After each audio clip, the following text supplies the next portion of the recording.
Everyone, we're going to get things started here. So for those of you who I don't know, my name is Matt Hart and I'm CROG's Executive Director.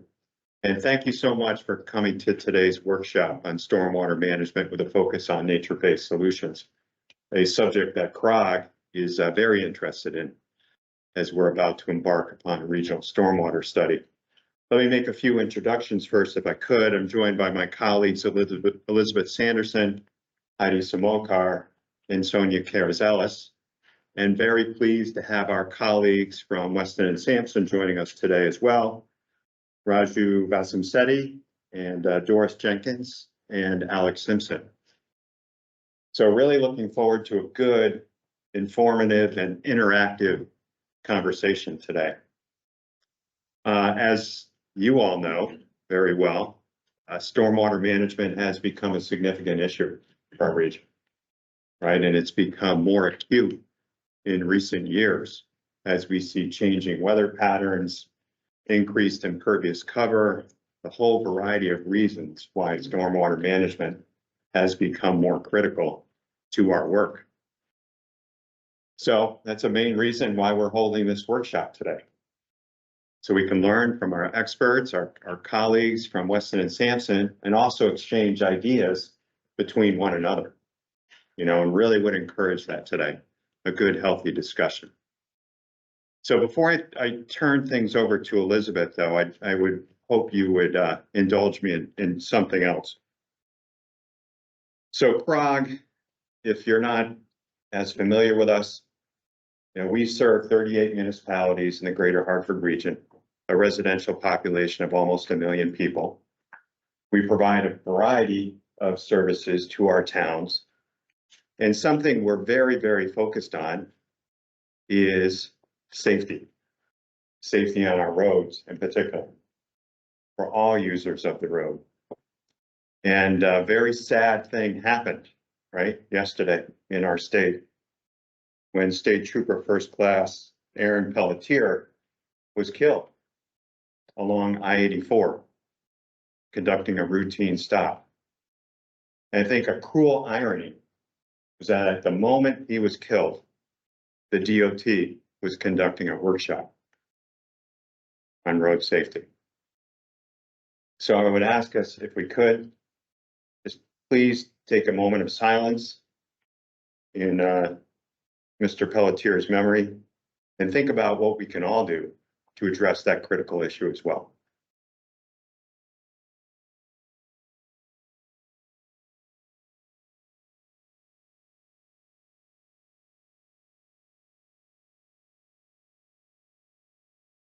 Thank you.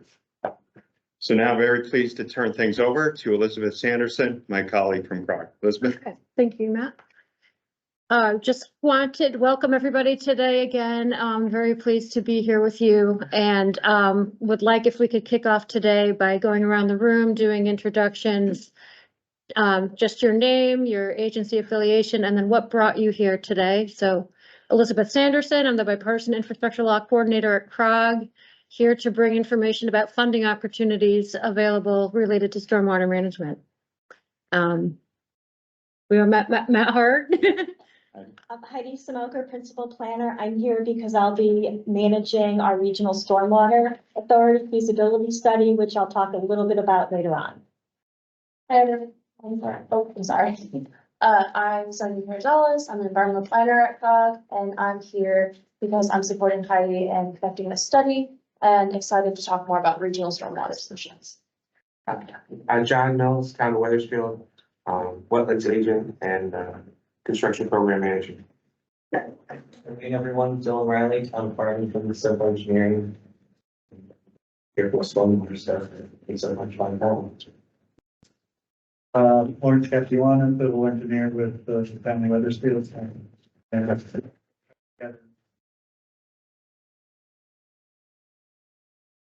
Jamie Sewell from Southington Planning and Zoning Commission.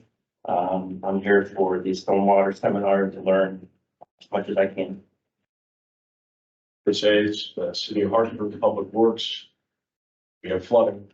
We're here to learn. Hi, my name is Lauren Coles. I'm an engineer with Weston Sampson, which is here Especially told us. I'm Claudia, Bluefield Town Engineer. It's been a while since I've been to a stormwater seminar, so that's some catching up to do. My name is Peter Castaldi. I'm the wetlands agent for the town of Bluefield, and I'm here because Rob's signing up. But I'm open-minded. I'm here. I'm Mary Griffin from Hartford, from Hartford Next, and we are a coalition of all the neighborhood associations in Hartford. And our issue is understanding what's caused, what we can do to ameliorate and help with the flooding issue. How can we educate residents? So we're here to take everything in and learn. Talking about combining also from Hartford Next, and we're part of a deep project is actually dealing with flooding in the north end of Hartford. Justin Rousseau, the assistant planner at South Windsor, just furthering education on stormwater and control it, mitigate flooding. My name is Autumn Burke. I'm the environmental planner for the town of South Windsor. This is my first stormwater workshop, so I don't really sure to expect, but I'm excited. I'm Alexis Simpson with Weston and Sampson, and I'm one of our lead green infrastructure engineers at the company. So here to talk to you guys about green infrastructure and how you should implement it. My name is Doris Jenkins. I am also a GI engineer and I focus on watershed studies. So looking at the big picture, figuring out where to put the GI and then passing it off to Alex to design. So we're a good team.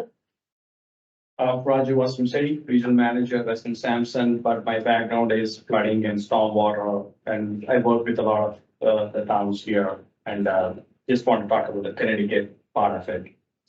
Hi, I'm Jeff Lamalva, town engineer from Manchester.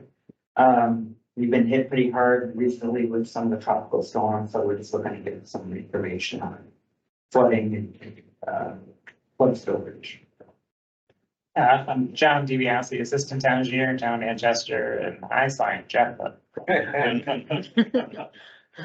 Looking for ideas. Chris Ovidio, town engineer, town of Newington. I'm here because I heard there was lunch. Honesty is great. These Okay, guys are so serious. Yes. so just an overview of the agenda today. We're going to kick things off with a presentation by Weston and Sampson, getting into that kind of nuts and bolts of stormwater management, refresher on stormwater quality and MS4 requirements, low impact development and best management practices, case studies and lessons learned, as well as additional components of a successful stormwater program. And then we'll continue the seminar portion of our day with an overview of funding opportunities related to stormwater management. And then, as Heidi mentioned, she will get into the regional stormwater utilities project and for more information about that. We'll have lunch at about 12:15. We're predicting, and then we'll have a Q&A session during lunch, followed by hopefully a more open roundtable discussion where we have some prompted questions to ask. Oh, yes. Thank you. Yeah, this is our new meeting space. So if you can't hear or see, feel free to speak up, let us know, and we'll make some adjustments. There's coffee, dessert, or breakfast, really desserts though. Here, help yourselves. And then restrooms are in the lobby as well. There's a men's room closest to here, and on the other side of the elevator banks is the ladies' room. Okay, so I'll now turn it over to Weston and Sampson to begin their presentation. Thank you.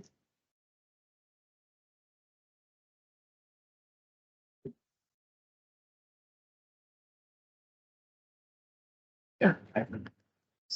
Okay. Thank you, Elizabeth. Nice introduction. Nice introduction from everybody. We hear why you're here. Everybody's dealing with flooding. Everybody is dealing with like, how do we get funding?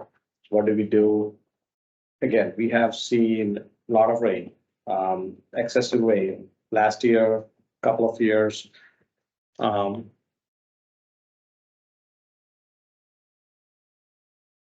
The space bar would have to work too, if that's easier. Yeah. And I can arrange that this way. That's fine, yeah, yeah, okay. So between the three of us, what we're gonna talk about is, these four things, stormwater quality, MS4. I'm going to introduce that part of it briefly. You must have heard something. And then Doris and Alex are going to talk about the other aspects of the low impact development kind of stuff. We have a short questions to, answers and all that kind of stuff towards the end of our presentation. Feel free to jump in if you have immediate clarification you need. But during the lunch after 12:15, we're going to have a roundtable discussion. Just talk about all these questions. There can be more questions, discussions.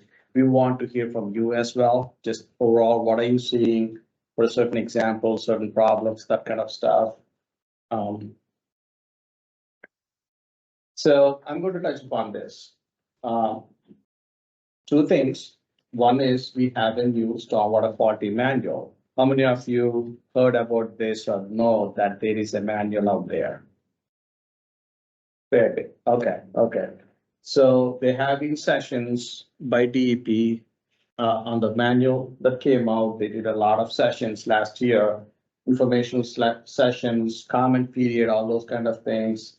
So around the fall, they published this, the new water quality, the stormwater quality manual.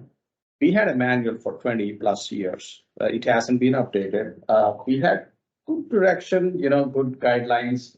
They tell you what to design, and if you're the town and if you are approving projects, what to look out for designers, planners, developers to put in from a stormwater perspective. But it hasn't been updated. Everything is old precipitation, old numbers. So finally, they did this update. The effective date, March 30th. So it's effective right now. So if you're doing anything with the design, it has to be based on the new water quality manual, new standards. But they gave a grace period. They said like, hey, you're already designing some projects up until September 30th. So you have projects going on right now, construction. You still can use the old standards because you already approved, you already designed. But moving forward after September 30th, they want you to strictly follow the new guidelines. So your towns, if your conscom, wetlands, you want to make sure it's in your regulation saying as an update or something, hey, by the way, moving forward, everything should be based on this, So the updates are pretty much consistent with all these guidelines. There are like two documents. One is a 2002 document, 2011, 2004. They're different documents, so they just have some consistency. They talked about the stormwater general permits, MS4, DOT MS4, all those kind of things. Quickly, I'm referring to this session. Mary Looney and Dave Dixon from Yukon Clear, they did this informational session. There are links. We're going to share this presentation. There are links in this if you want to go back and click on these things and look at those. These are like recorded videos and stuff like that. In those sessions, what they said is what changed, right? There's a lot of information, what changed, and it specifically talks about like those specific chapters. And the stuff I'm showing right now is related to, the stormwater guidelines or LID, how can you do certain things, that sort of stuff. So you can go back to this presentation, click on those links, go to those chapters and try to see what changed. So this is another webinar. They did quite a few webinars and informations, and then in those, this is another presentation you can go to, you can check into like what changed and why did change and all this kind of stuff. We're trying to get like everything together, but also bring in the resiliency side of things, the climate change. Obviously, you saw how the precipitation and all those things are, and then put in more LID features into this thing. So this is another section. You can click on these things. You can go through like what changed. So in summary, what's relevant to you guys here or like the towns is the biggest change, what we call as designers is the water quality volume change, the water quality storm. So when we do these projects, right, we look at, how do you address water quality, and we look at the water quality volume. That's the first flush, like whatever washes off as soon as a storm starts. all the sediment gets into the storm drainage systems and are they being contained kind of a thing. So water quality storm, that's the 90th percentile storm, when we design these things, we look at those numbers. Previously, it used to be 1 inch. 1 inch of rain, you need to do calculations for 1 inch of rain, water quality storm, they upped it to 1.3 inches. That's based on the latest precipitation because back then we were using the rainfall from 1960s.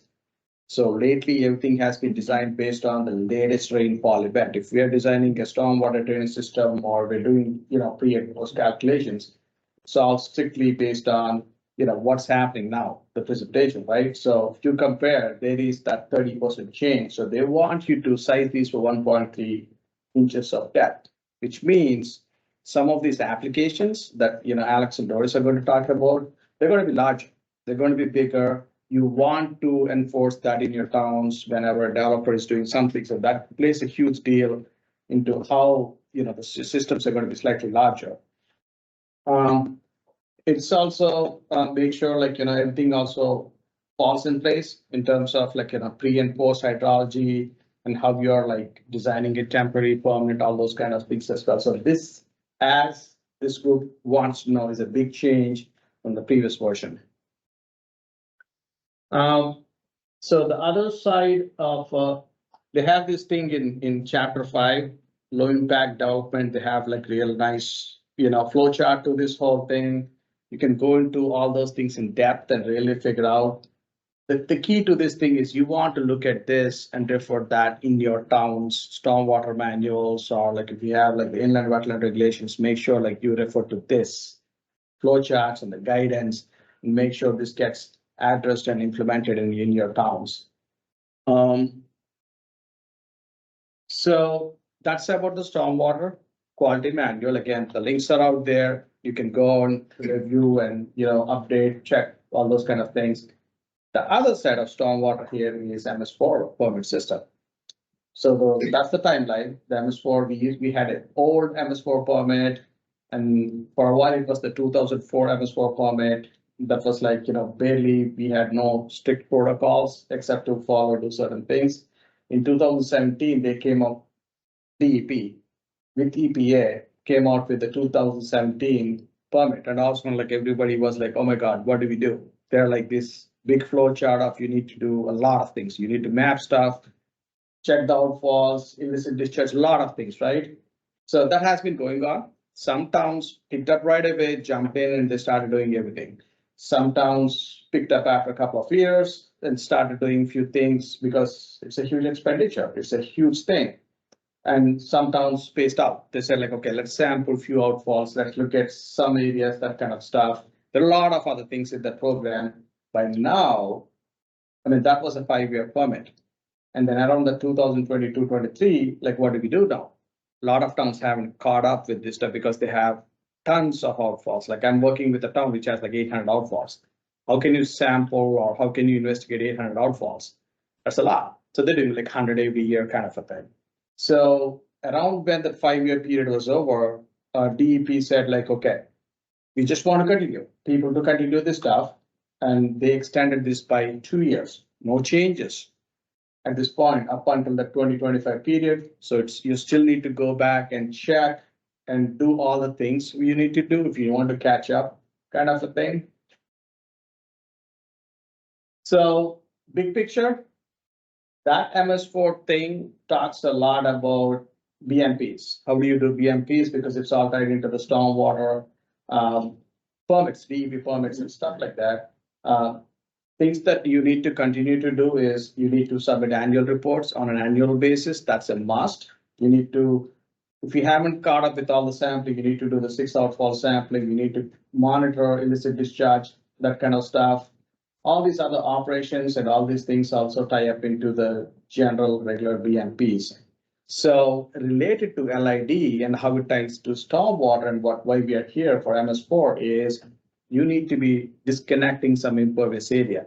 So that permit had a goal to disconnect 2% initially, and after every year, you need to do 1%. Disconnection means right now, if you have a stormwater system that's discharging directly to an outfall into a system, into a wetlands or a water course, you want to try to disconnect, meaning you want to treat it before, like a swale, open swale, some sort of infiltration basin, that sort of stuff. So all of these towns have like an initial number. They have like some sort of a number. I mean, it's like some towns, let's say for 50 acres. You need to have like a percentage of that accommodated every year. How can you do that? You can do through your own projects. If you're doing a roadway project, if you're doing a parking garage or parking project, you want to build a swale. You can also enforce that on the development projects through developers, anything to going through inland wetlands, all that you can enforce that. That's part of the MS4 permit. You want to disconnect. And when you want to disconnect, you want all these LID measures. That's the big push. One of the caveats of MS4 permit is they want something called a retrofit manual as part of this whole program. We prepared some of those. Every town has its own retrofit manual. There are examples, there are cut sheets. You want to look for cost-effective solutions kind of a thing. So these two tie into whatever we're going to talk next. Doris and Alex, they're going to show a bunch of examples. With that, I'll pass it over to Doris. Okay.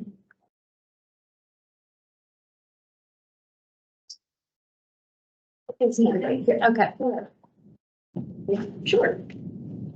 Great. So thank you, everyone. I will be talking today, as you can see, about best management practices, focusing on how to incorporate green infrastructure and nature-based solutions into your existing stormwater programs. So first, I want to cover some terminology because there's a lot of terms. Some of them mean the same thing, some of them mean different things, but this way we can all get on the same page.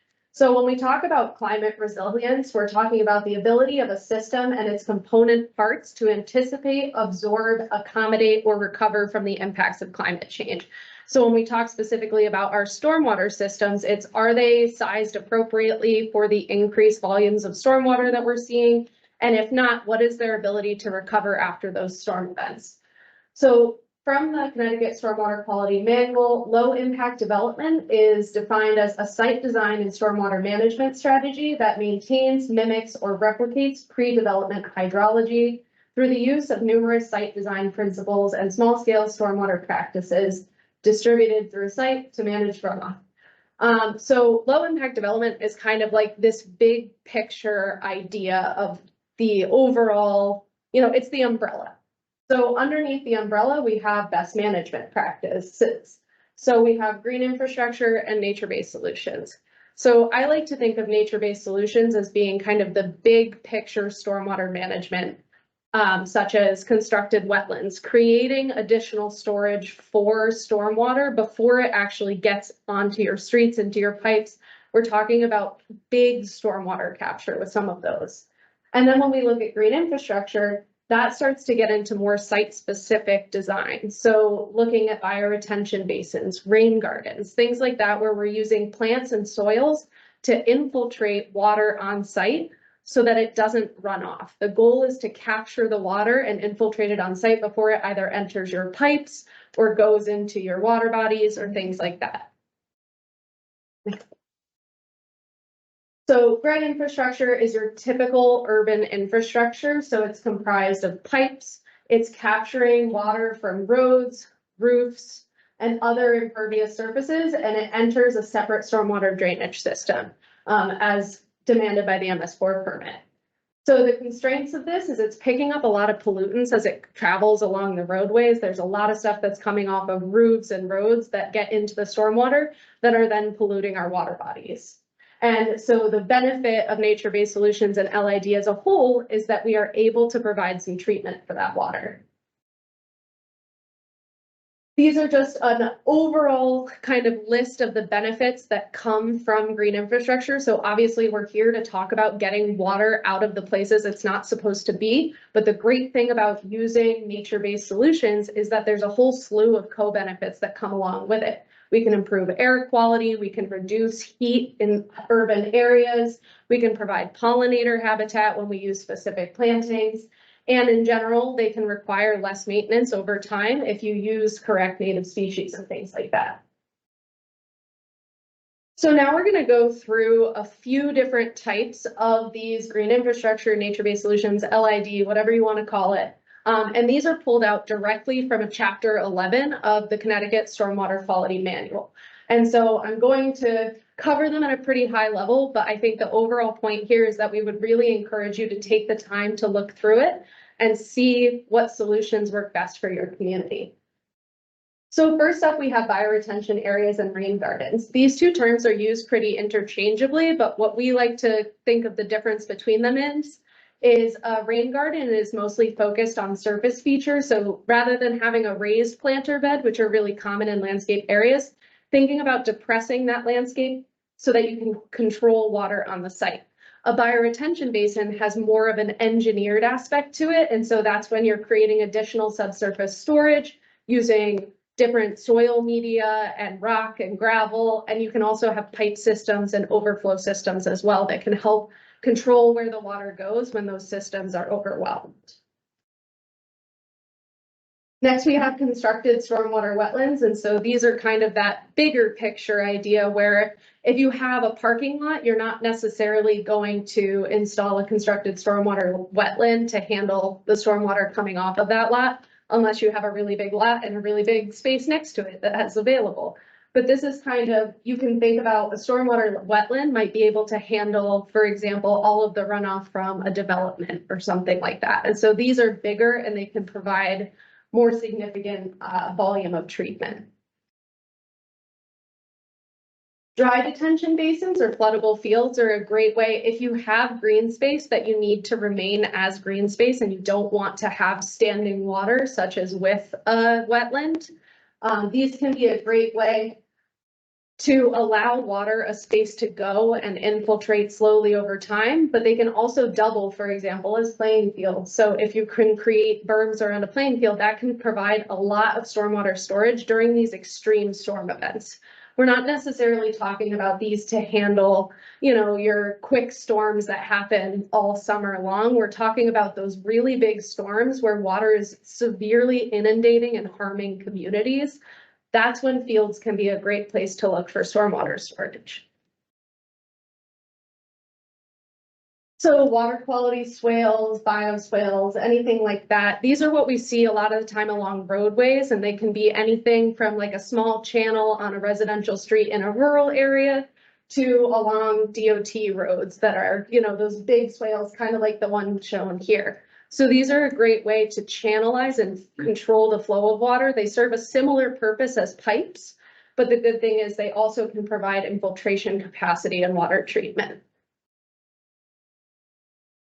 And then we have infiltration basins or infiltration trenches, and these are primarily gravel trenches. These are a much lower cost option. They don't have a ton of maintenance associated with them. They don't have a lot of plants associated with them. And so these are a more cost-effective approach, not as pretty to look at, but they do get the job done.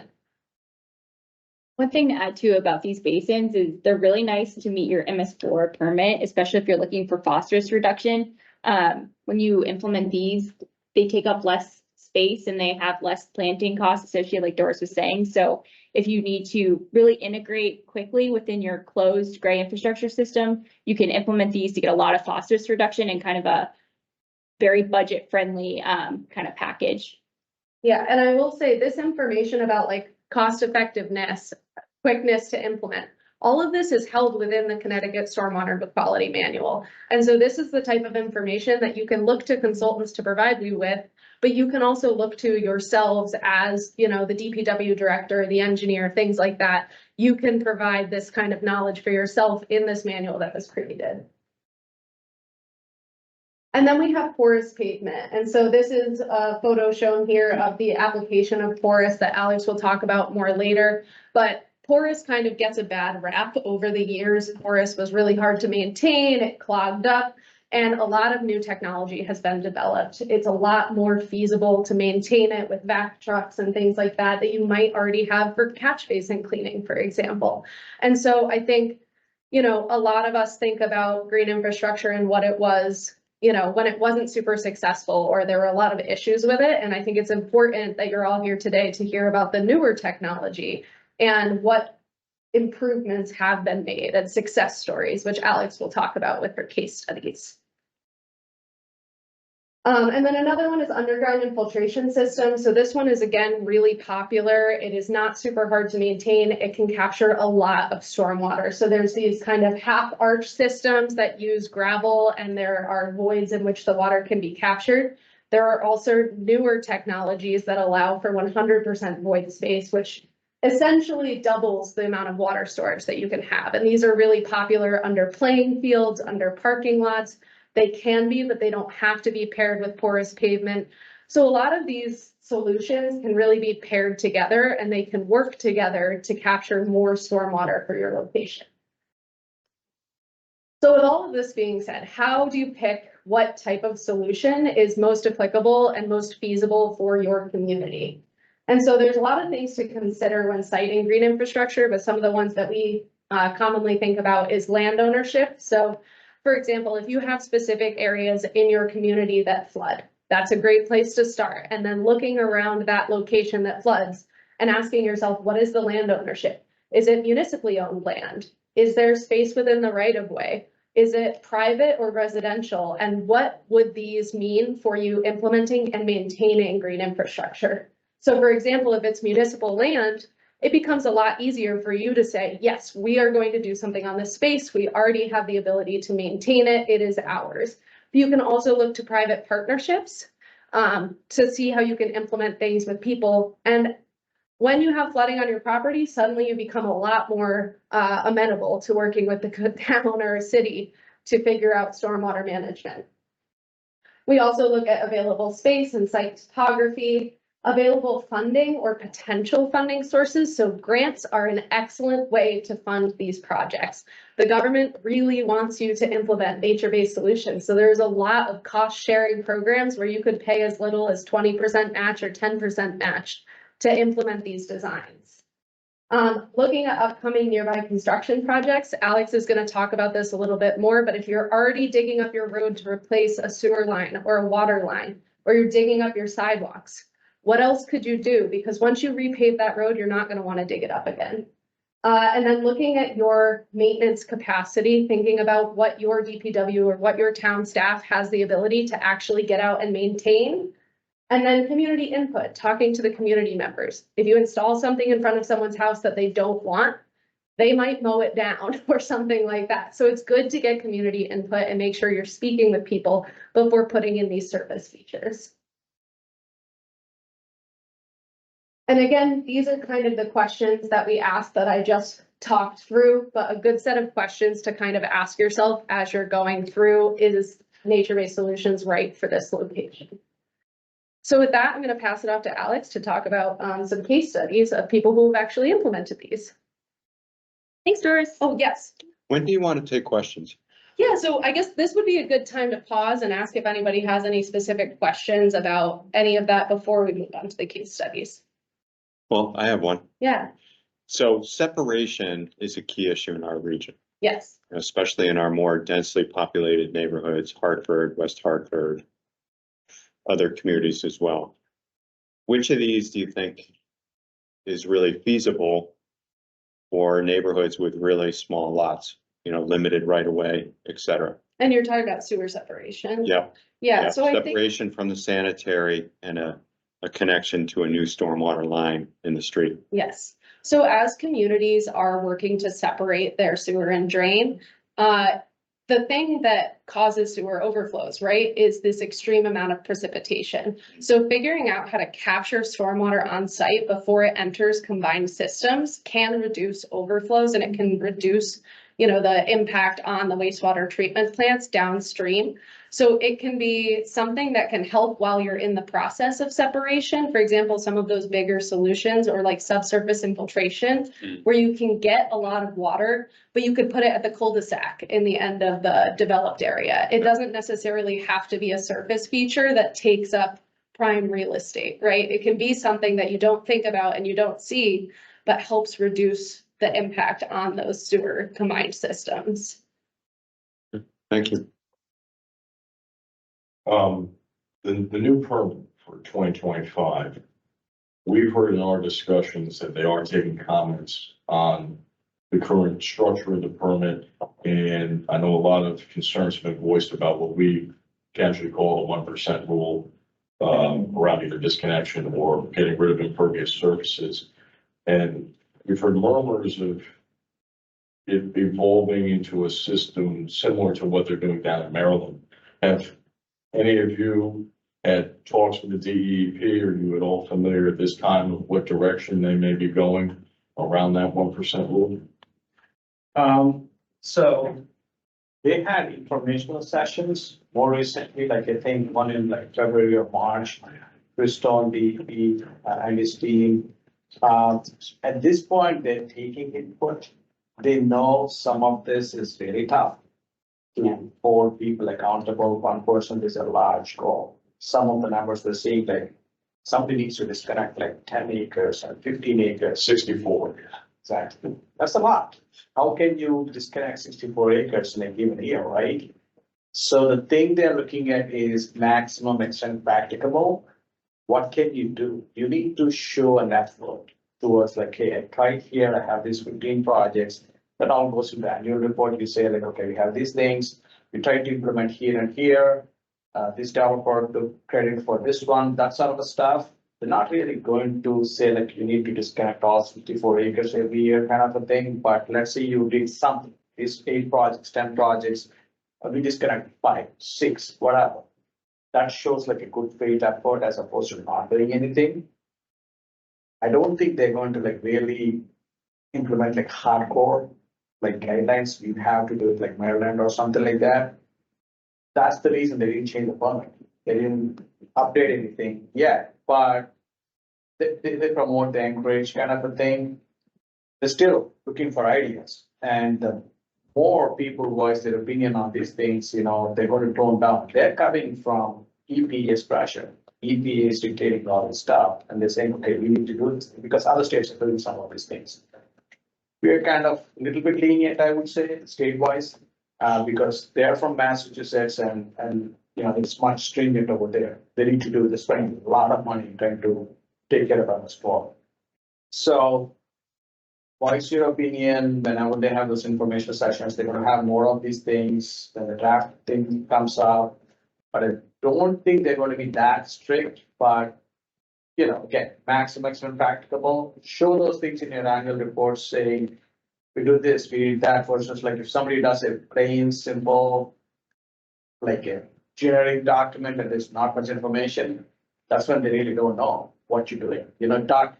That's what we do, like with other towns as well. So I wouldn't say you need to worry excessively, but I don't think it's going to be like other like California or something. It's going to be a little bit stringent than what's out there right now, because a lot of towns are really not doing anything. And some towns are like just cookie cutter, hey, we did this, So they'll make people do things, so. One thing I'll add to that as well, just quickly, is that we work, so he mentioned we're both working in Massachusetts where it is stricter. And we work with a lot of communities to do exactly that, identify to the maximum extent practicable how you could implement nature-based solutions within a watershed, within a city. And what we look at is we do desktop analysis to figure out, where the water is going. We look at hazard mitigation plans and get information from the towns on where you actually have flooding. And then, we do this screening, which is the precursor to Alex's projects, which are the implementation and have been doing this for a few years. But there's a whole process of, okay, what could we actually do? What town property is available or city property is available to actually implement these things, because there's not always a lot of space. And then you can prioritize based on a whole bunch of different things, but that can kind of often be the precursor for how to figure out where makes sense to put in green infrastructure and nature-based solutions. But happy to talk again more in the roundtable about that. Yes. So my question is, given the limited, in urban areas, given the limited space, are there examples of how you've had residents and other institutions who have property to help mitigate this issue of excess water? Yeah, so I'll talk about that a little bit. The case studies we are showing are urban, but not to say you can't do this in less urban areas, but I can talk through that a little in the case study, but ultimately, just working with them. And we've also done pilot projects looking at just, outside of, the town and city's influence, what can homeowners do with their own money or with the help from the town a little bit to help reduce the flooding of their own properties? So there's a couple different ways to kind of, let's say, attack that problem is, we can give homeowners agency and give them the tools to implement different GI practices on their own properties. And then we also have the opportunity where the towns are doing outreach, doing community engagement, and actually, really engaging with residents and seeing who is excited about this and like who wants this on their property. Because like Doris said, there's a lot of co-benefits that come with, integrating these into your streetscape. So I think it's just a lot of over communication, and that's the best way to kind of like approach it in these urban areas with the residents kind of, like you were saying, they don't have a lot of separation from these practices we're trying to implement. So making sure they're aware and excited, or at least amendable, is, really key. So. Quickly, just to add to your question, one of the MS4 permit requirements is public education and outreach. So there are like flyers out there, information out there where you want to put it out in, like, let's say you have like a summer event at your town green or something, you want to be having somebody out there promoting, educating, want to have flyers on your town hall and stuff like that. Couple of simple applications, rain barrels, just sharing information. Rain barrel is a very cost-effective product. You can have simple rain barrels in your yards. And also they can create like small rain gardens where, like, if it's going up to the pavement or something, or if it's going to go in some people's, it's flooding, they can create a small rain garden, and then we can help them. How do you like educate them? You can create this thing, you can do it on your own, get some mulch and those kind of little things. So there are applications, smaller application from like individual large perspective, or if it's a condo association or community, they can do some sort of examples they're going to show, so yeah. Go ahead. But yeah, we're doing the roundtable, so come talk to us after and we can talk through it a bunch, because we've done a bunch of this kind of stuff. Yes, wondering, hydrodynamic separators, oil water separators, that's still feasible practice method? Absolutely. A lot of private developers really utilize those. I think the product depending on kind of what EPA said is okay. So that does change because they do testing, et cetera, but totally fine to use. They're just expensive and, catastrophically failed. It's like one or the other. Whereas a lot of these nature-based solutions, it's like using nature, less maintenance over time. So I've seen less, like, applications that come before us have seen less of that and more of discharging to a water quality swale or some kind of riprap channel that will then, feed off into a wetland or something like that. So I didn't know if there was. Yeah, no, they're still totally fine. It's just whatever works for your municipality and how you want to implement, but totally okay. So that's an art solution kind of a thing. That's something that's easy if you're a town to install that as part of your drainage system. Let's say you're doing this road or you're ripping up all the drainage and upgrading that kind of stuff, right?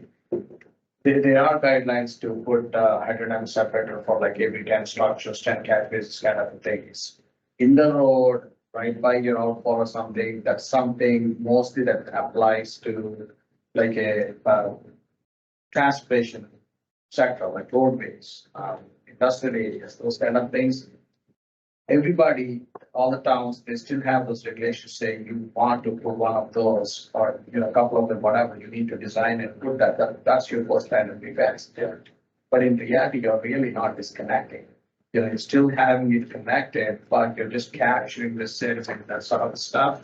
So the focus is you want to still do those, but also try to disconnect with nature-based solutions. Sure, absolutely. Thank you. Just to tag on that, one thing that seems to run at odds is we have a number of wells, aquifer protection areas, and I'm not sure if our regulations are more stringent than the state has set, but there's issues with trying to infiltrate in those areas that kind of ties your hands a little bit or kneecaps it, depending on how you want to look at it. So if there's anything you could point out as you go through and get to see examples, Yeah, definitely. or suggestions. No, we've run into that too, and I'm also happy to talk about this after, but infiltration can be trying not just in, well-protected areas, also coastal communities, industrial areas, just contamination in general.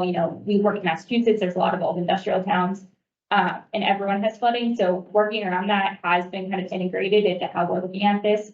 And so part of what Doris does in the screening process is, we pull receptor maps. So we're looking at what's protected, what's a resource area, what are these different concerns, and overlaying that as we're going through and looking for these opportunities. So I think that's integrated into, at least our kind of watershed scale process. But ultimately, if you need to implement this in a protected area where you can't infiltrate, there are different ways to work around that. So you don't have to infiltrate. That's not a requirement, I guess, depending on what you're looking to do.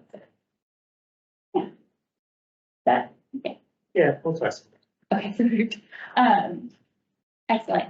All right, so I'm going to go into the case studies just so we don't run out of time, but come talk to us during the roundtable or after. We're happy to talk about this all day. I love talking about this. So I'm going to talk through some case studies. We have 3 case studies today, and I'm going to talk through, first one would be Lynn, which is just watershed scale planning and site scale interventions, and then I'll go through the other ones. Am I talking in your ear, by the way? Is this okay? Okay, perfect. Excellent. So just to give you some context, this is in Lynn, Massachusetts, and we're in the Strawberry Brook watershed. So Lynn is very urban, it's coastal community, and this specific watershed is over 45% impervious, and it's 28% of Lynn's total area. And so what's interesting here is that, at the upper reach, we have the Cedar Pond, going to Sluice Pond, Flax Pond, and then we have Strawberry Brook conduit. And this used to be an open channel flow. And then, through development, as a lot of these urban communities know, it got put into a culvert, which is less than ideal. So that's kind of what's happened in this watershed. Next slide. And so Lynn has a lot of flooding, especially as we get to the lower reach of the watershed, and that is where it outlets to the Saugus River. And the Saugus River is tidal, so it's tidally influenced. So it's also in the 100-year floodplain, which gets into other issues. And so we've been looking since 2019 on how to improve flooding in this specific watershed, because the flooding is impacting the downtown. It's making a major thoroughfare kind of unusable during these rain events. So we've been looking at what can we do to help reduce this flooding and implement green infrastructure. So just kind of, this is the brief timeline. We've done, community resilience, building planning. So that was kind of a master planning effort. Then in 2020, 21, we're looking at just resilient stormwater management and an implementation plan. And then 21, 22, that's where we got into construction. So the first 2 phases were kind of the planning, kind of where Doris comes in. And then as we've gone on, that's where I come in with the actual design and construction and implementation. And so for this one in 21, 22, we did 2 different projects. And then in 22, 23, we finished construction on Berry Park. And then 2023 and onward, we're working on, pre-permitting design for the southernmost kind of project identified in these planning studies. So this is kind of the last 2 projects we've been looking at. So for Berry Park and GEAA Field, if you guys remember that big map with the ponds, this is right at the bottom where it outlets to the Saugus River. And so in the planning level study, this is what was identified as an option to help capture some of that stormwater and make this area more resilient. So you can see we have multi-use fields, we have green infrastructure, we have tree canopy, we have a parking lot redesign. So these are all kind of coming together for this broader vision of making it more resilient and capturing stormwater. And so Berry Park is the project I'm going to be showing pictures of right now. And so this finished construction last year. So we've actually seen it kind of in function for the last year or so post-construction. And as you guys know, we've had a lot of kind of wild storms. So we've actually seen it, how it's working and what could, be learned from seeing it constructed in use and how do we improve upon that as we go. So this was the existing condition. And down here, this is the old parking lot. So you can see it's a dirt area, and this all flooded during every rain event. It's just perpetually rutted and filled with water. So this was kind of the vision for the green infrastructure. So this is that gravel area I just showed you. This is the vision for it. And then this was kind of upstream, and this is like an intersection with some bioretention swales, and then underground flood storage, pervious paving, and a rain garden. So we're, like Doris is saying, trying to have that whole treatment train to capture as much water as possible on this kind of small point. And so this is what we built. So, you know, these are those intersection rain gardens. You know, just a very simple rain garden. We have curb cuts, we have the plantings, we have the riprap, and we have an overflow here up in that top corner. So that's the overflow structure. So if you go to the next slide, so this is it in practice. And, you know, you can see there's a lot of rain. I went out in my raincoat, had a bad time in the pouring rain just to get these photos, but, you know, they do work. So previously, before this was implemented, the water was everywhere. If you go down that street, down to the, I think it's left, Looker's left, totally like a river basically down there. And now we're capturing a lot of that, and residents can actually access their driveways now. So that was really nice. And this whole intersection got repaved, and we're just capturing a lot of the water that used to be going straight into that parking lot, making that field kind of unusable. And then this is our porous paving and part of the rain garden off to the back edge of the parking lot. So you can see this is all porous with all this curb stops, and then it transitions to traditional asphalt at the north side. And then to the right is the actual field itself. And then here it is in dry conditions. And so previously this all used to be flooded. So this was now part of our project area. There's a catch basin in here, and this is feeding into that conduit that got kind of put underground. And so you can see the water kind of is still ponding over here, but on our site, we're totally dry.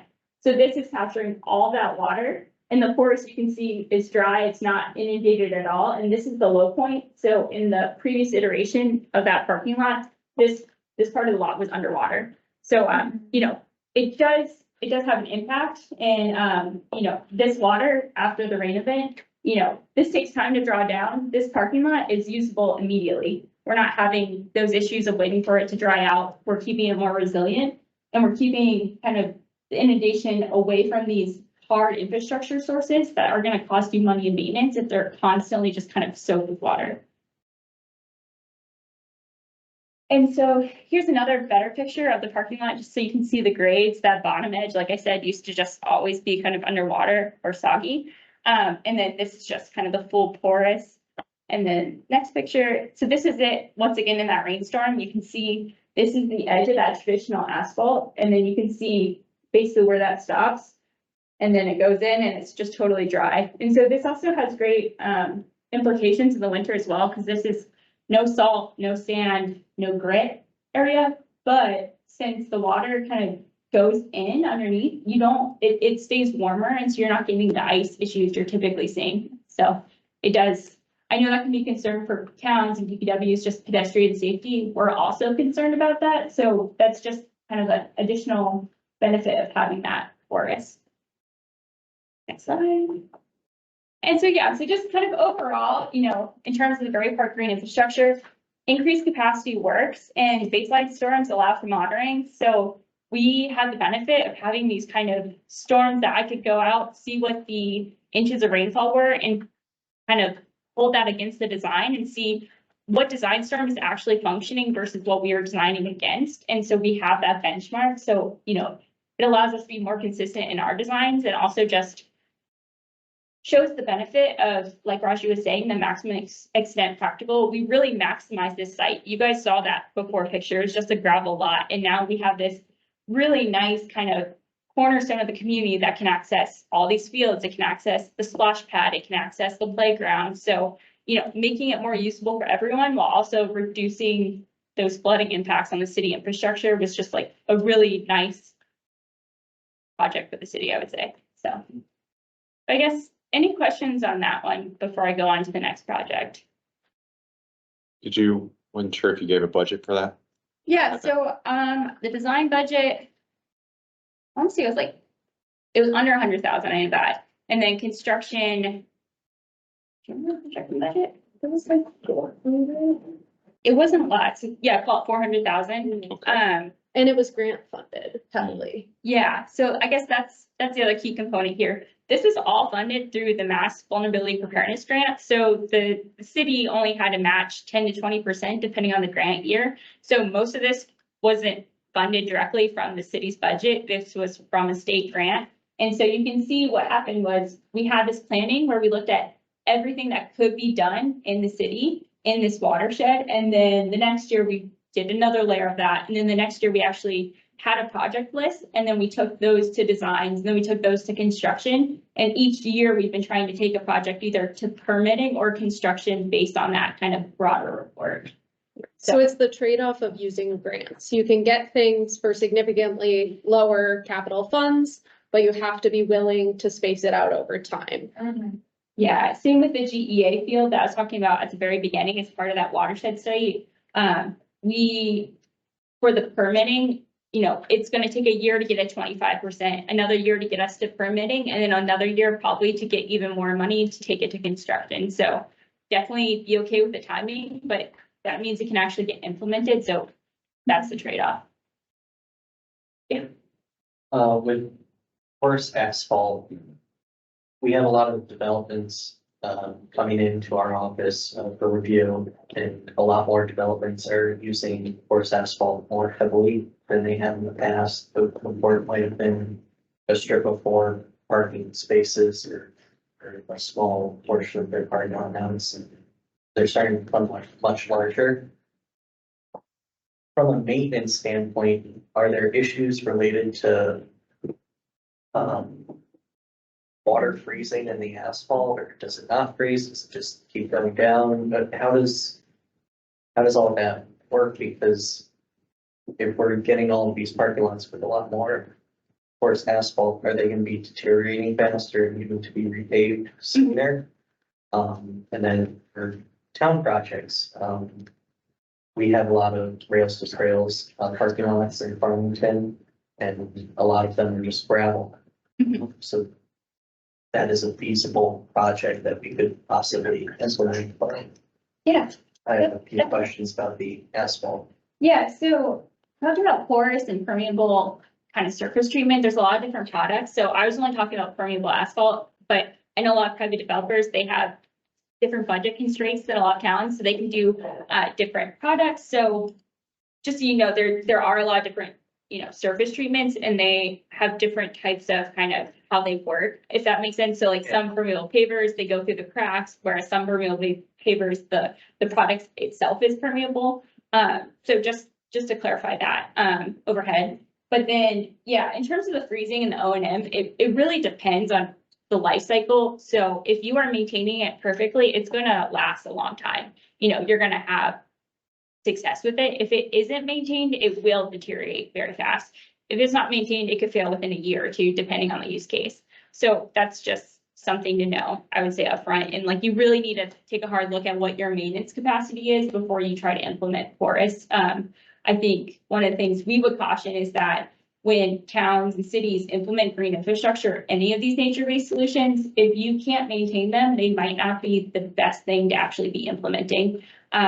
I think residents get upset that you have, you know, a weed pit, or you have a dirt pit, or you have this parking lot that you just spent a lot of money to pave and now it's not functioning. So I would just really caution making sure, and I'll talk about this too in another case study about maintenance, but that's just definitely something to be aware of. And then in terms of the freezing, once again, if you're maintaining it, it can freeze. I'm not gonna say it can't, but it stays warmer because it's not just sitting on top. So, you know, you think of the snow, and then you have like the warmth of the air and the void spaces. So that's like what keeps it warmer. So then you just have more of an opportunity for it to like go in. But thank you. Does that help? Yeah, no, it is. Okay. Anything else? Great. We're on our spectrum time, so I'll go to the next one.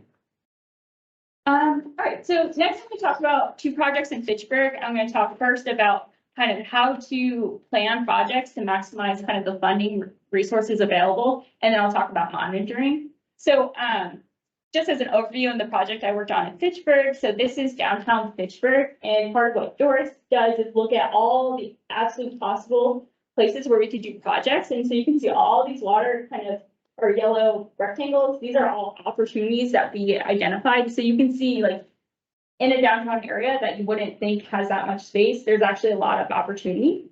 And then this is the watershed that's directly adjacent to the downtown right here. And one thing I'll add is that Fitchburg is the hilliest city in Massachusetts, and it extends further than that, but that makes flow a huge challenge to slow down. Yeah, it's kind of a nightmare. And then this is the Sucker Brook watershed, and this is actually in the downtown. So that watershed, the Falula Brook is up here, and then this is the Sucker Brook. And you can see there's just a lot of area, a lot of impervious cover. So this is 75 to 100% impervious, and you can see how densely it is impervious in the downtown. And then as you get further up in the watershed, it's more porous or permeable. But yeah, plus with all these slopes, it's all just rushing down into a pavement kind of bathtub. So not ideal. So with that in mind, how did you identify your potential sites?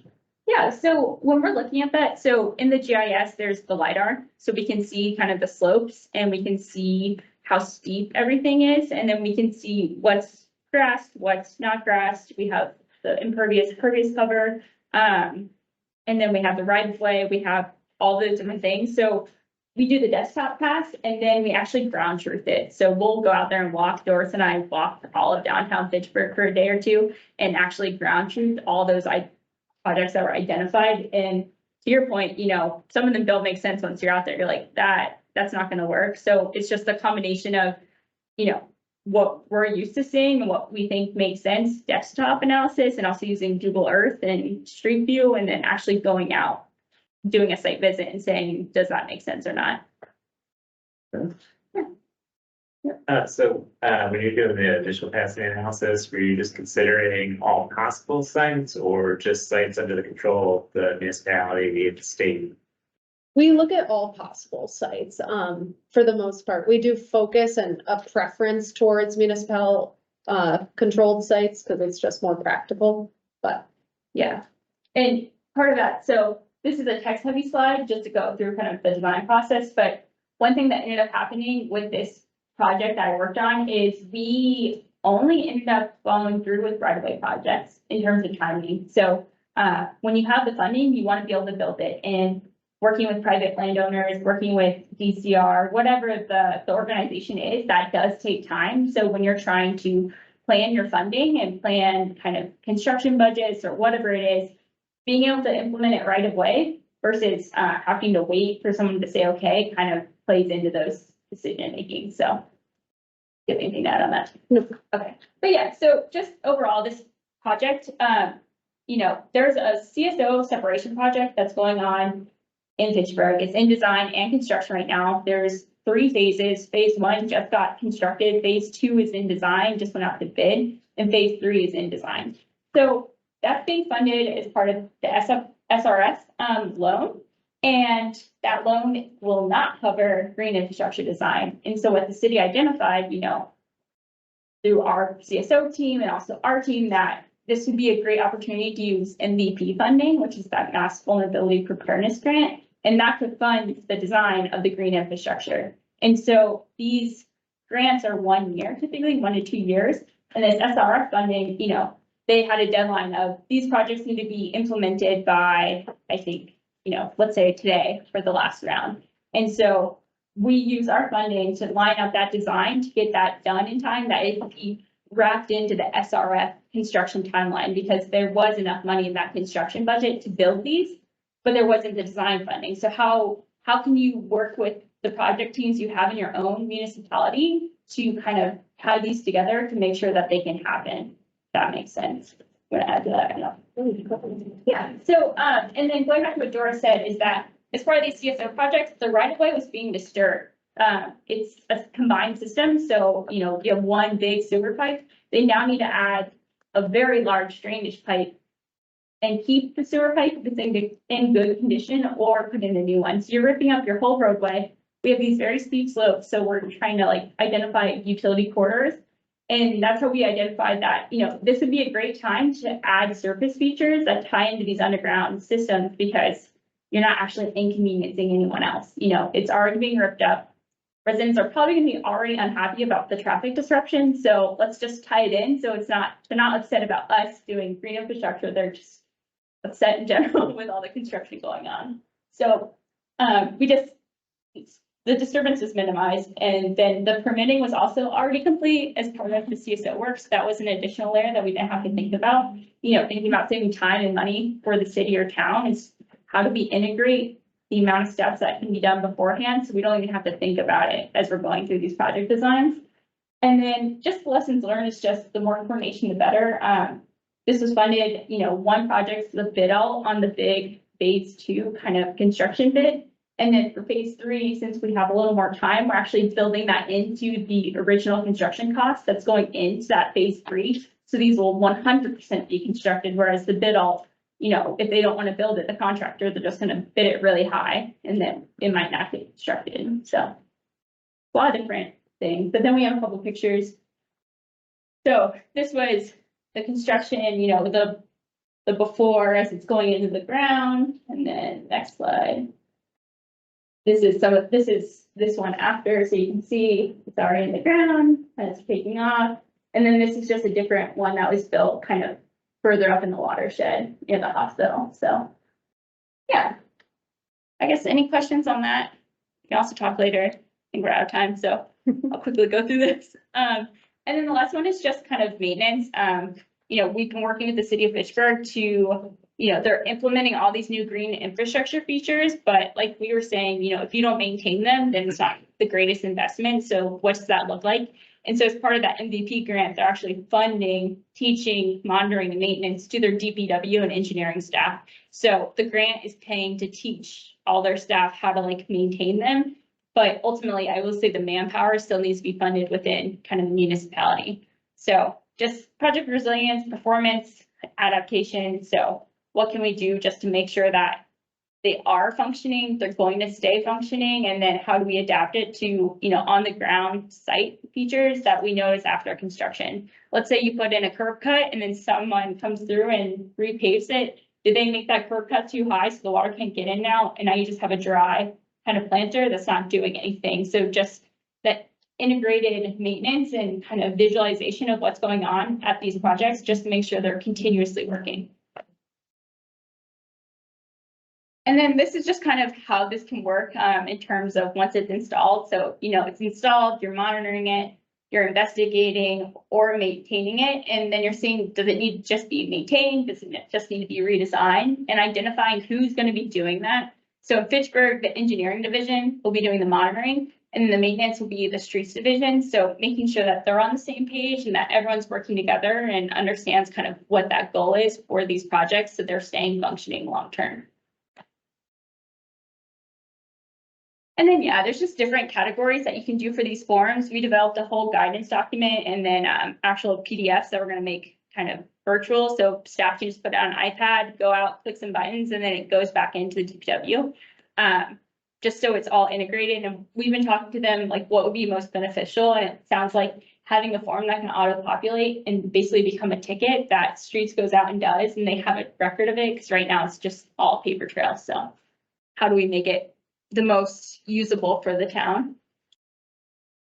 And then this is kind of what it could look like. This is just what we did. So you have monitoring period, the purpose, different sites. So just pre-construction, after construction, after planting, and just regular monitoring. So just kind of keeping it integrated and keeping going on. So, and then yeah, just we did some piloting. So this is one of the sites we looked at, and we went out with the engineering and streets division staff just to test it out. And then this is the form that we actually used. So yeah, if you have questions, I'm happy to talk about it, but yeah. Got one more quick section. So the last thing I'll be covering is additional components to a successful stormwater program. So making sure we're sizing our infrastructure appropriately, we're considering equity, and we're using the community as much as we can. So the first thing is we want to think about making sure that our sites are not negatively impacting downstream locations. So you don't want to just manage the stormwater on your site and kick it downstream. You want to make sure you're considering the impacts that may happen if you make changes to your direct site. So the Massachusetts Executive Office of Environmental Affairs partnered with Cornell University, and Cornell developed rainfall calculations for the entire Northeast. So these are also available for the state of Connecticut. But what these allow us to do is they allow us to understand how rainfall frequency is going to increase and how bigger storms are coming more frequently.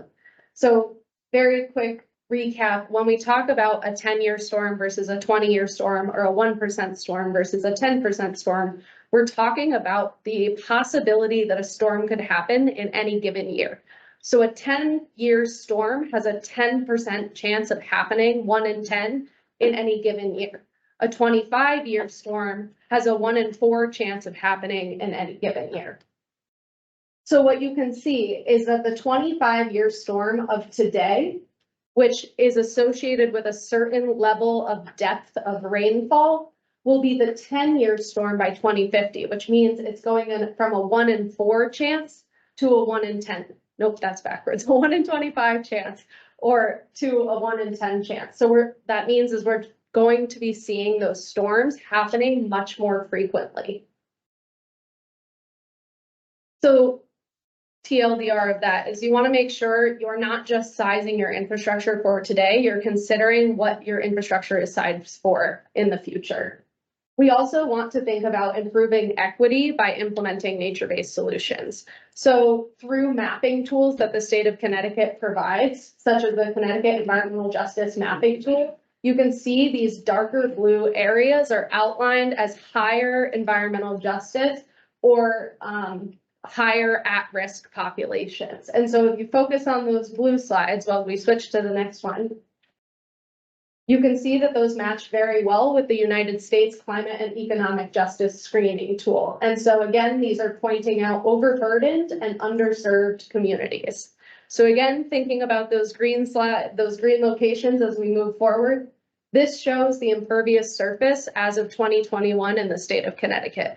So these environmental justice populations are very much overlapping with the highly developed locations in the state of Connecticut. And then the last one is the tree cover slide or the vegetation slide. So this is showing again where we have those high impervious areas, there's low canopy cover or vegetation, which means that there is likely more flooding in these locations. So we're thinking about increased flooding, we're thinking about urban heat island effect and decreased air and water quality. And then when we go back to think about what populations were living in those places where these conditions are happening and these extreme climate hazards are having a larger impact, it's the overburdened and underserved communities. So when you're working on stormwater projects in these locations, it's really helpful to think about nature-based solutions and their co-benefits. So not only are you handling stormwater effectively, you're also helping give back to the community by improving air quality, reducing heat, and reducing flooding. And the last thing that we'll plug is community involvement. Nature-based solutions are a lot of work to maintain, and it's important to make sure, as Alex said, that your staff can maintain them. But you can also lean on your community. People, if you involve them from the beginning and they feel like they have a say in what's going in front of their house or in their community, are really interested in being involved. So working with garden clubs, community centers, town committees. I'm on a City of Somerville Urban Forest Committee. I give them lots of free labor. So it's important to think about how you can get involved with your communities and have them take care of the basins in addition to maintenance staff. So this leads into our grant funding conversation and the funding sources for these sorts of things, but we want to plug again, there are a lot of federal and state programs that can fund things like this. Working with regional partnerships can also be really, really essential for the planning stages. So what we do a lot in Massachusetts is we work on a watershed scale. So working with tons of communities to come together to understand, for example, a flood model and how flooding is going to increase in each municipality over the future. And then each of those communities can go off and do what they want with that information, but it allows for cost sharing and just the bigger picture. And then the last thing is working with stormwater utilities. I know that this is an up and coming thing in the state of Connecticut, but having that continuous source of funding can help with the maintenance or increasing DPW capacity or actually implementing some of these solutions. So with that, We will pass it back. Okay, I think we'll, unless there's any burning questions. I think I'm going. We'll as we move- go. we'll- I'll go through some of the funding opportunities that we've come across for stormwater management and building resilient communities. And most of the programs highlighted here, they're either existing programs that have received an influx of funding from the Bipartisan Infrastructure Law, the BIL or the IIJA, the Infrastructure Investment and Jobs Act. Multiple names, it all means the same. Bipartisan funding for infrastructure improvements and nature-based solutions, climate resiliency planning, and they're all priorities of many of these programs. So Connecticut's estimated to get that $6 billion. And if we don't apply, we can't get some of this funding. So that's kind of my call to action, perhaps, like, let's get after this funding while it's here in such a high amount. And the other programs are new, created out of the Bipartisan Infrastructure Law. So we have existing programs that got an influx of money, and we have new programs. We have formula funding that's funding directly to state agencies that municipalities can then, work with the state agencies to get a hold of that funding for priority projects, get your projects in front of the state agencies to be considered priority projects. But there's also discretionary grant fundings, which municipalities and CROG are often eligible to apply on our own or as a regional effort too. Gonna make me write another grant. I am, Chris. We're gonna have weekly meetings until that grant is done. We were involved with the RAISE grant application for Berlin Turnpike for transportation improvements, so. And our friends in Weathersfield, since they're here. Yes, Yeah. yes. So the first we'll start off with is the FEMA funding programs, the Building Resilient Infrastructure and Communities, BRIC. This is one of those existing programs that got, some of these programs got billions more dollars, right? Because of the Bipartisan Infrastructure Law. So if you applied in the past for some of these and didn't get it, if you haven't applied since the BIL was enacted, don't get discouraged. There's more opportunities now than ever. So building resilient infrastructure communities, this is for to reduce risks from disasters and natural hazards, among other things. But this is, there's a link here to the program for all of these, a link to the program, and then there's a link here to review past projects if you wanted to see and get an idea. If you do have a project in mind, what was funded last round. And there were nature-based solutions that were included in 64 of the projects. So lots of funding going towards these stormwater management projects. The other thing is you can have a larger project, and this is what Doris, Alex, and Raju were talking about, having a larger project that is going to require stormwater management anyway. And so you could get funding for this component that meets the grant requirements as part of your capital stack for that funding for that larger project. So BRIC, and then there's the Flood Mitigation Assistance Program, and then the Hazard Mitigation Grant Program. So those are three offered through FEMA. They are the Connecticut Department of Emergency Management and Homeland Security is what I call the gatekeeper for these grants. So you actually apply through DEMIS or DEMIS, whichever.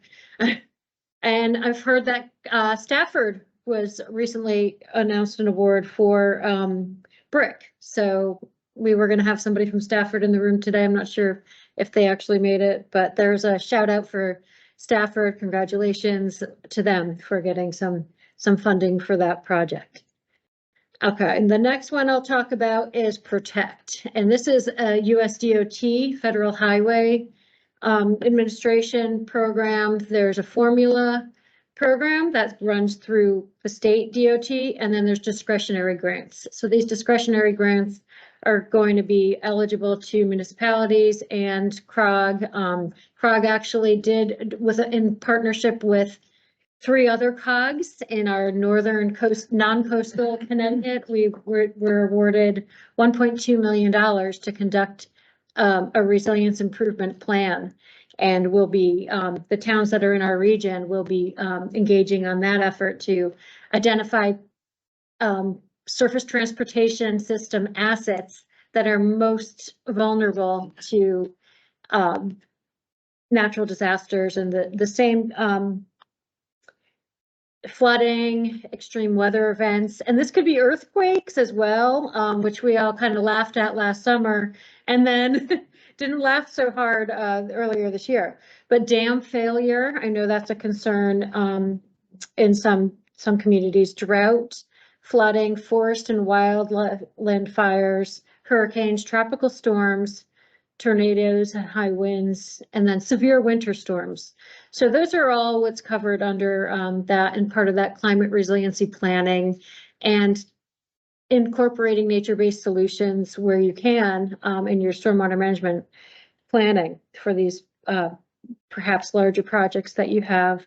This is related specifically to surface transportation systems, but we're anticipating another notice of funding opportunity announcement to be issued in July. And so another program to be on the lookout for.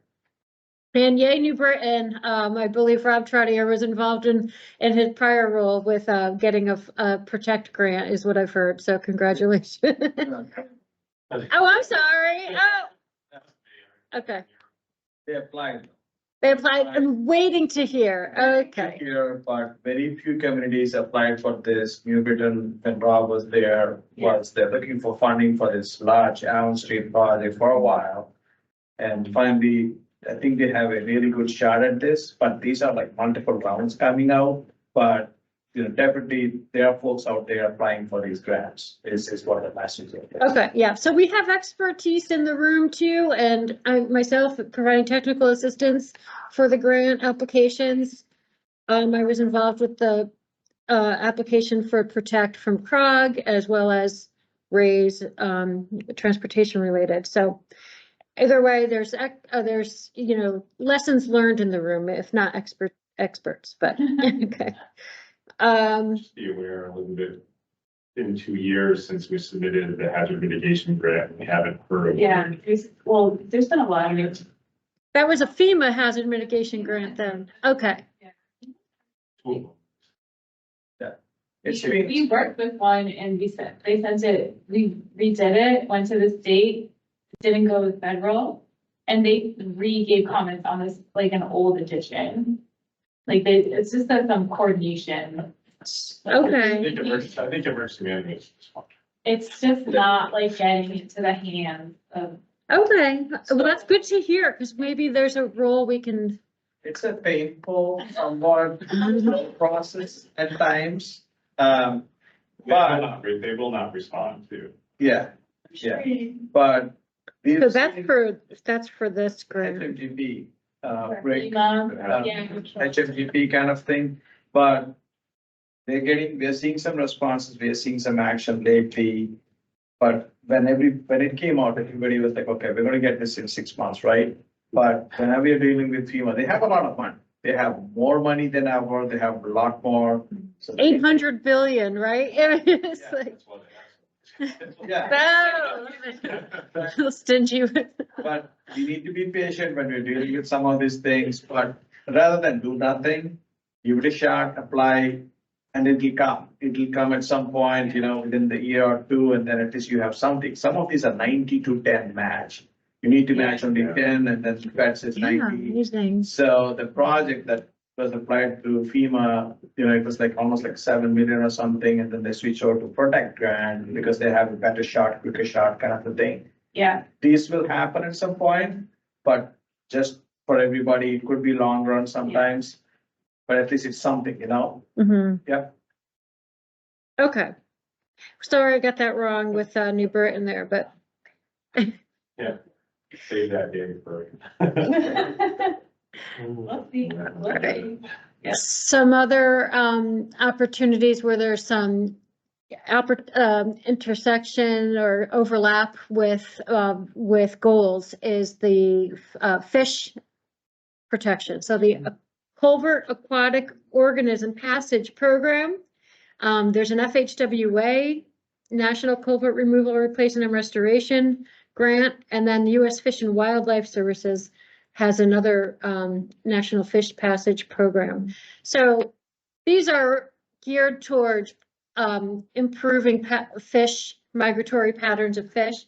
But if you happen to be on this list that Connecticut Deep is maintaining for these particular species of fish that are born in freshwater and then live the most of their adult life in the Sound, Connecticut River's tidal, as we know, right? So some of these fish then travel upstream again to spawn. So if you're on this list, you may be eligible to improve your culverts, replace your culverts if it improves that fish passage. And I believe Farmington River has a few as well. So it's worth checking that list. I was surprised when I looked at this in November to find some of the towns that had these fish populations and therefore could be eligible for these programs. So building safer communities, improving climate resilience, as well as improving biodiversity. Okay, then there's congressionally directed spending. This is a direct request to U.S. senators and U.S. representatives. They typically have their own application process. A lot of communities, I know CROG has been asked to write letters of support for several applications to this funding. It's now closed for fiscal year 25, but they have a good guide for preparing for next year. So that's the CDS guide that Senator Murphy's office has on their webpage and linked here. Then there's loan programs, which I know is not as, free money as grants, but the EPA has the Water Infrastructure Finance and Innovation Act loan program offering low cost, flexible loans for water infrastructure projects. And there's a rolling selection process. So they have $6.5 billion available, right? And in this year, 23-24 year, that we're in the middle of now. So that's something that you could consider as well as a potential for water infrastructure projects. And then this one is EPA's, the SWIFIA is specific for state infrastructure financing authorities, which I'm not as well versed on if Connecticut has that, but if anyone has questions or would like to pursue any of these opportunities, we can discuss it further, and I'm happy to look into it with our team here. Sonya was great with providing a lot of the information on some of the grants that are in this presentation. So between our team at CROG, we are here to help you. Okay. And then these are state administered funding programs. It's an EPA federal program, but this is like that formula funding that's going through the state Connecticut Department of Energy and Environmental Protection for the sewer overflow and stormwater reuse municipal grant program. Formula funding for planning, design, and construction of combined sewer overflows, sanitary sewer overflows, and stormwater management projects. So $1 million in FY24, another $1 million in FY25.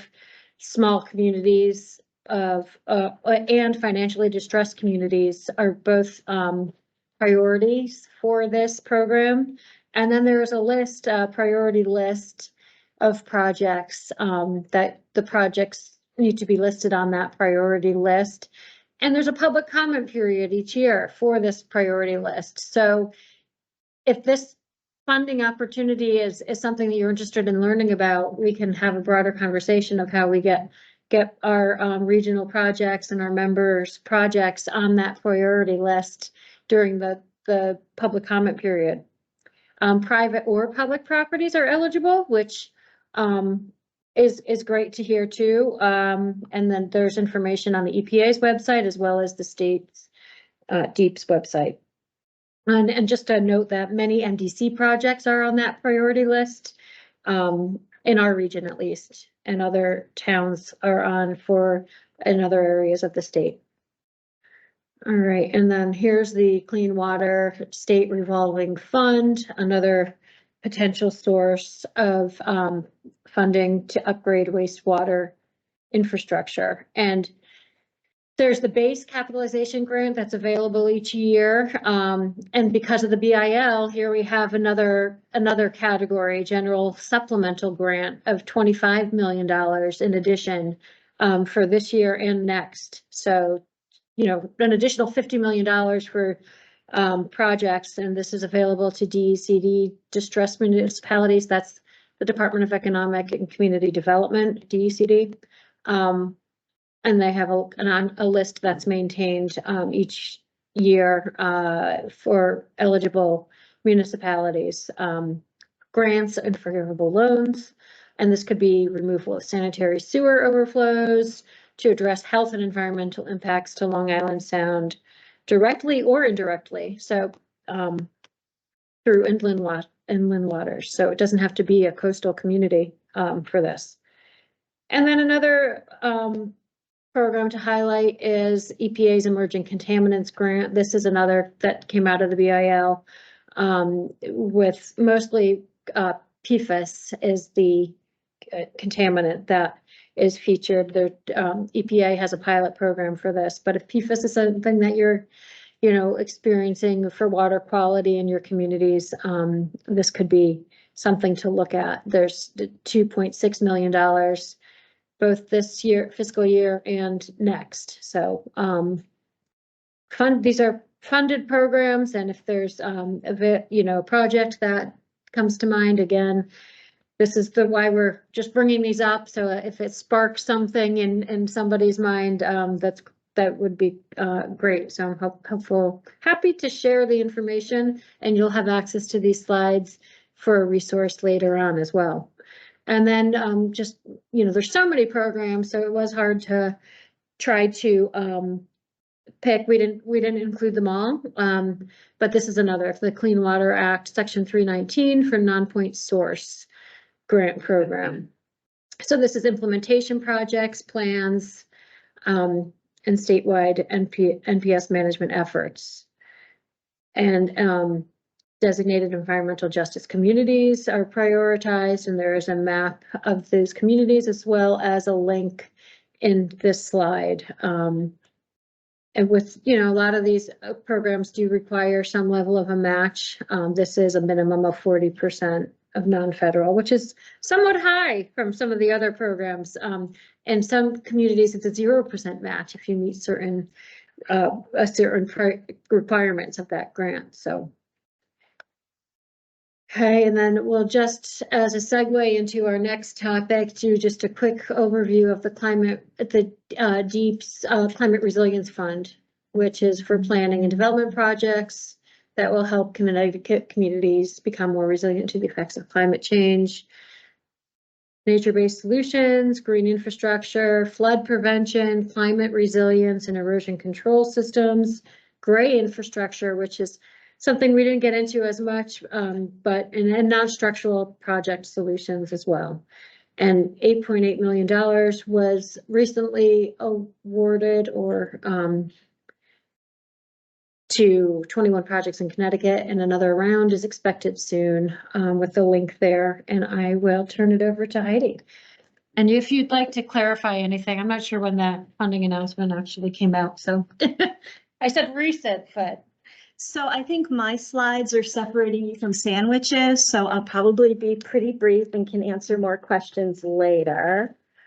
I'm curious in the room, who would say that they are very familiar with what a stormwater utility / authority is? Okay, all right. So I think everything on this screen is no surprise. This is what we've been hearing from you, that these are the challenges that you've been facing, and we've talked about a lot, that many of our communities have a lot of impervious cover And we have some very old infrastructure in the region which needs maintenance or repair. And as was discussed earlier, we still have combined systems. The other thing we've been hearing is that a lot of you are struggling to meet your MS4 requirements, and you're definitely not alone. Sonya and I have been participating in 4 technical focus groups that DEEP had as they renew their permit. And that's what we're hearing really statewide, that everybody thinks the big cities can do it all. They're struggling and the small towns are struggling too. So, you know, the bad news is progress is slow. The good news is you're not alone.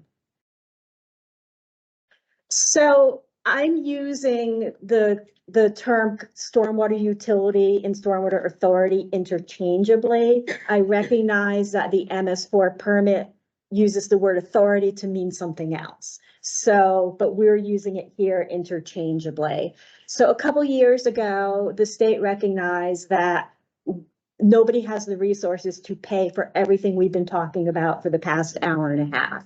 But yet almost every other state allows for something called the Stormwater Utility or Authority.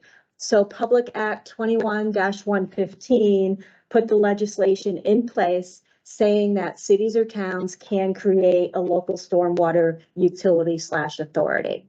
And you can create it as either a new entity, a new board, or you could take an existing entity such as your WPCA and say they're going to be the ones that administer our local program. So what does this program do? It allows the entity to assess pretty much a user fee. It's not a tax. A lot of people call it a rain tax, but it's a user fee. And then that money can then be used to pay for all these things we've been talking about today. What's different than a tax is that this applies to public properties. There are some limitations which are too nuanced to get into today, but it would apply to all properties. I can't remember if the state is exempt, if they exempted themselves or not. So the fees can be structured in many ways. Some of these authorities base it on how much impervious surface you have. That's considered a more equitable approach because if you have less impervious surface, you're not contributing as much, but that's really hard to measure and maintain over time. So what other utilities or authorities do is they set up sort of a base unit. And again, more detail than what I need to get into, but there are various ways that the entity figures out how much every landowner has to pay. And some of these authorities will give credit. So if you're doing certain things on your property, then you can get a discount. So what's interesting, so this is the latest survey put out by Western Kentucky, I think it's University. So every year they compile and look to see where these utilities are happening around the country. And you can see Connecticut is not on fire on this map. And in all fairness, it's only been a couple years since this legislation was passed.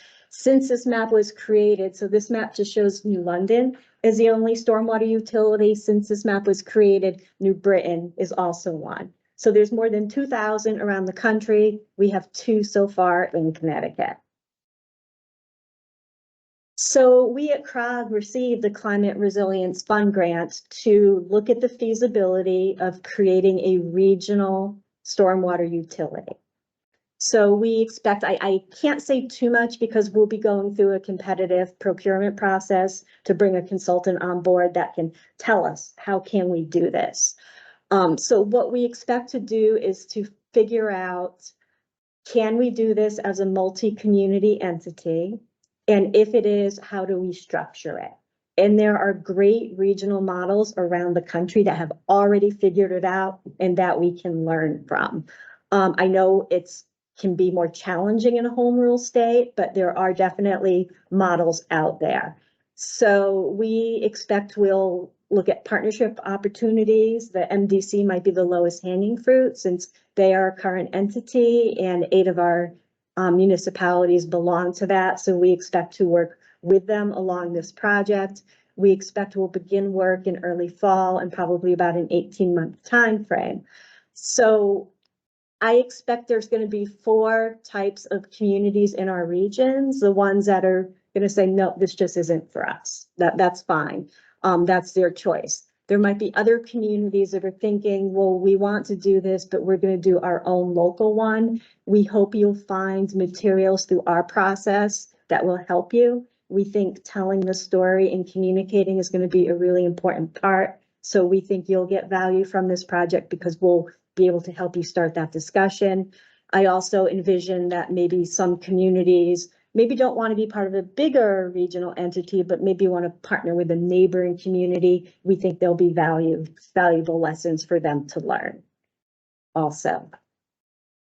And then I just want to briefly mention some other CROG projects that touch on some of the things that we've talked about. And I know many of you in the room are involved. We are wrapping up our hazard mitigation and climate adaptation plan. So many of you were involved with your local annexes.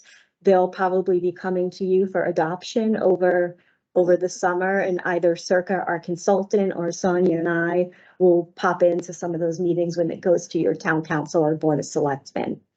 A spinoff of that is something called Resilient 2.0, again, where our consultant CRCOG dug a little deeper into both heat and flood vulnerability and identified areas around the region where there might be an opportunity to start doing some of the deeper design that was discussed today. So we've been meeting with Hartford, with East Hartford, and with Newington to figure out specific areas in their communities where we can do a deeper dive into solving some stormwater issues. We are also updating our regional plan of conservation and development.